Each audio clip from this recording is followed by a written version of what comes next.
Emma. By Jane Austen. Book 1. Chapter 5. I do not know what your opinion may be, Mrs. Weston, said Mr. Knightley, of this great intimacy between Emma and Harriet Smith, but I think it a bad thing. A bad thing? Do you really think it a bad thing? Why so? I think they will neither of them do the other any good. You surprise me. Emma must do Harriet good, and by supplying her with a new object of interest, Harriet may be said to do Emma good. I have been seeing their intimacy with the greatest pleasure. How very differently we feel. Not think they will do each other any good. This will certainly be the beginning of one of our quarrels about Emma, Mr. Knightley. Perhaps you think I am come on purpose to quarrel with you, knowing Weston to be out, and that you must still fight your own battle. Mr. Weston would undoubtedly support me, if he were here, for he thinks exactly as I do on the subject. We were speaking of it only yesterday, and agreeing how fortunate it was for Emma, that there should be such a girl in Highbury for her to associate with. Mr. Knightley, I shall not allow you to be a fair judge in this case. You are so much used to live alone, that you do not know the value of a companion, and, perhaps no man can be a good judge of the comfort a woman feels in the society of one of her own sex, after being used to it all her life. I can imagine your objection to Harriet Smith. She is not the superior young woman which Emma's friend ought to be. But on the other hand, as Emma wants to see her better informed, it will be an inducement to her to read more herself. They will read together. She means it, I know. Emma has been meaning to read more ever since she was 12 years old. I have seen a great many lists of her drawing up at various times of books that she meant to read regularly through, and very good lists they were, very well chosen, and very neatly arranged, sometimes alphabetically, and sometimes by some other rule. The list she drew up when only 14, I remember thinking it did her judgment so much credit, that I preserved it some time, and I dare say she may have made out a very good list now. But I have done with expecting any course of steady reading from Emma. She will never submit to anything requiring industry and patience, and a subjection of the fancy to the understanding. Where Miss Taylor failed to stimulate, I may safely affirm that Harriet Smith will do nothing. You never could persuade her to read half so much as you wished. You know you could not. I dare say, replied Mrs. Weston, smiling, that I thought so then, but since we have parted, I can never remember Emma's omitting to do anything I wished. There is hardly any desiring to refresh such a memory as that, said Mr. Knightley, feelingly, and for a moment or two he had done. But I, he soon added, who have had no such charm thrown over my senses, must still see, hear, and remember. Emma is spoiled by being the cleverest of her family. At 10 years old, she had the misfortune of being able to answer questions which puzzled her sister at 17. She was always quick and assured, Isabella slow and diffident. And ever since she was 12, Emma has been mistress of the house and of you all. In her mother she lost the only person able to cope with her. She inherits her mother's talents, and must have been under subjection to her. I should have been sorry, Mr. Knightley, to be dependent on your recommendation. Had I quitted Mr. Woodhouse's family and wanted another situation, I do not think you would have spoken a good word for me to anybody. I am sure you always thought me unfit for the office I held. Yes, said he, smiling.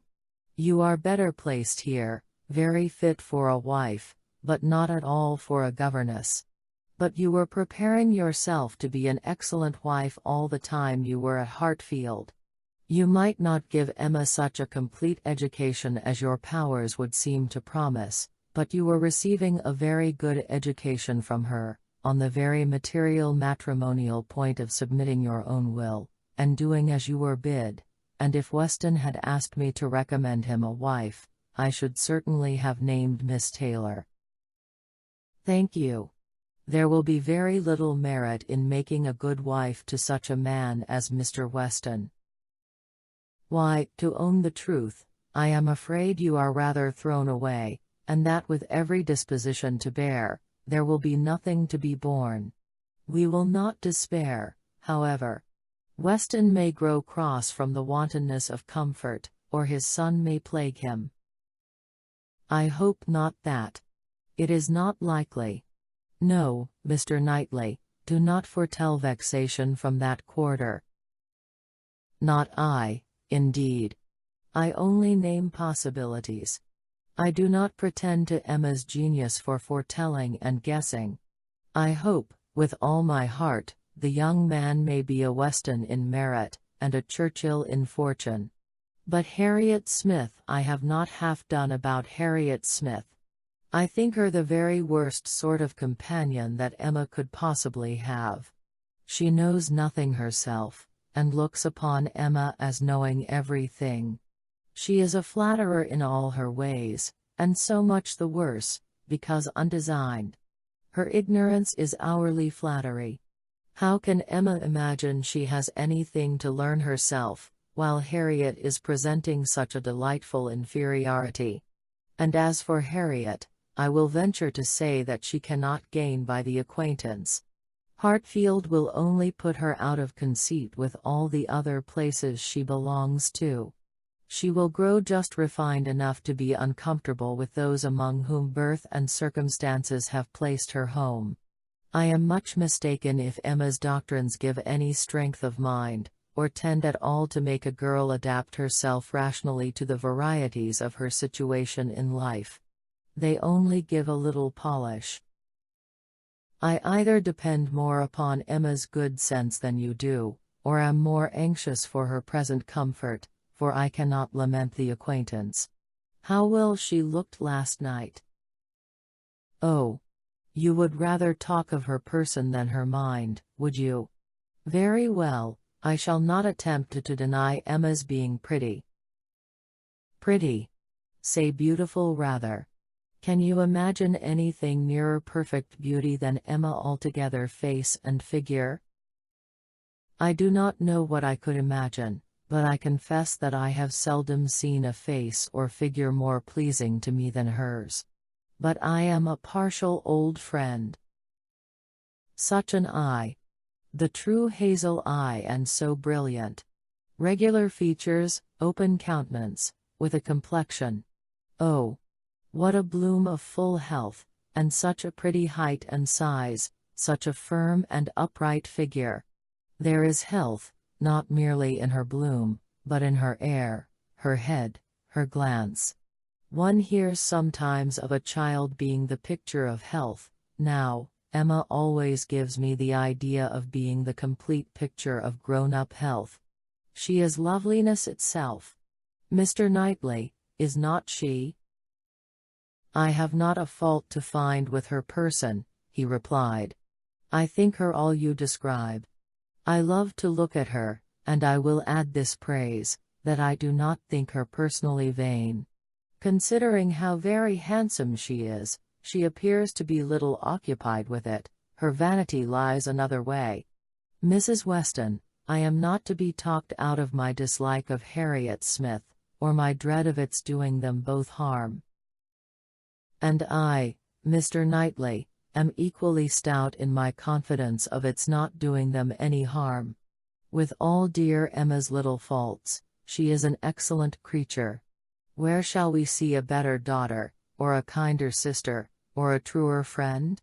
No, no, she has qualities which may be trusted. She will never lead anyone really wrong. She will make no lasting blunder. Where Emma errs once, she is in the right 100 times. Very well, I will not plague you any more. Emma shall be an angel, and I will keep my spleen to myself till Christmas brings John and Isabella. John loves Emma with a reasonable and therefore not a blind affection, and Isabella always thinks as he does, except when he is not quite frightened enough about the children. I am sure of having their opinions with me.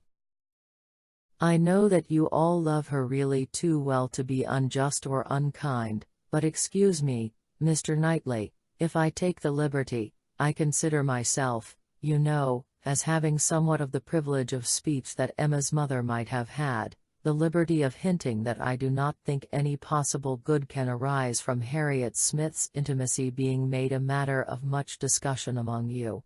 Pray excuse me, but supposing any little inconvenience may be apprehended from the intimacy, it cannot be expected that Emma, accountable to nobody but her father, who perfectly approves the acquaintance, should put an end to it, so long as it is a source of pleasure to herself. It has been so many years my province to give advice, that you cannot be surprised, Mr. Knightley, at this little remains of office. Not at all, cried he, I am much obliged to you for it. It is very good advice, and it shall have a better fate than your advice has often found, for it shall be attended to. Mrs. John Knightley is easily alarmed, and might be made unhappy about her sister. Be satisfied, said he, I will not raise any outcry. I will keep my ill humor to myself. I have a very sincere interest in Emma. Isabella does not seem more my sister, has never excited a greater interest, perhaps hardly so great. There is an anxiety, a curiosity in what one feels for Emma. I wonder what will become of her. So do I, said Mrs. Weston gently, very much. She always declares she will never marry, which, of course, means just nothing at all. But I have no idea that she has yet ever seen a man she cared for.